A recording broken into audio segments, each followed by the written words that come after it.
শুশুনিয়া পাহাড়ে ভয়াবহ অগ্নিকাণ্ড। বৃহস্পতিবার সকালে পাহাড়ের পূর্ব দিকে হঠাৎ দাউ দাউ করে জ্বলে ওঠে আগুন। মুহূর্তের মধ্যে ছড়িয়ে পড়ে বিস্তীর্ণ বনাঞ্চলে। প্রচণ্ড লড়াইয়ের পর 24 ঘন্টা ধরে নিরলস চেষ্টায় শুক্রবার আগুন নিয়ন্ত্রণে আনতে সক্ষম হয় বন দফতর। তবে এখানেই শেষ নয়। এই বিপর্যয়ের পর এবার নজিরবিহীন তৎপরতা শুরু করল প্রশাসন। ভবিষ্যতে এমন ঘটনা আটকাতে জেলা পুলিশের সঙ্গে হাত মিলিয়ে বিশেষ নজরদারি দল গঠন করা হয়েছে। 20 জনের এই দল পাহাড়ে 24 ঘন্টা টহল দেবে, যাতে আগুন লাগার আগেই সতর্কতা নেওয়া যায়। হ্যাঁ, কন্ট্রোল হয়ে গেছে আর এখন ফুললি এক্সটিংগুইশড হয়ে গেছে। কত নাগাদ এটাকে নিয়ন্ত্রণে আনা সম্ভব হয়েছে?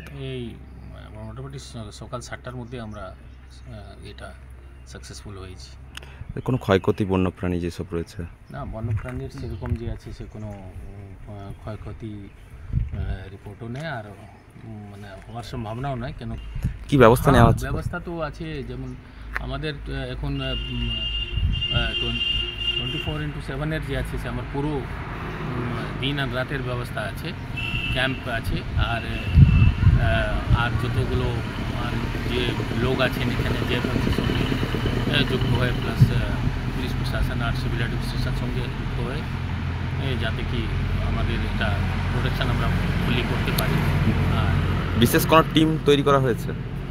বিশেষ টিম আছে, আমাদের একটা ক্যাম্প টিম আছে, যেটা কি সেটা 3টা জায়গায়, বিভিন্ন জায়গায় আমরা যেখানে যেখানে পাহাড়ি লোক যদি আনঅথরাইজডভাবে উঠে তো তাকে যেন না যেতে পারে, আর কোনো আগুনের জন্য পসিবিলিটির জন্য না থাকে, সেটা যে আছে সে ব্যবস্থা নেওয়া হয়েছে।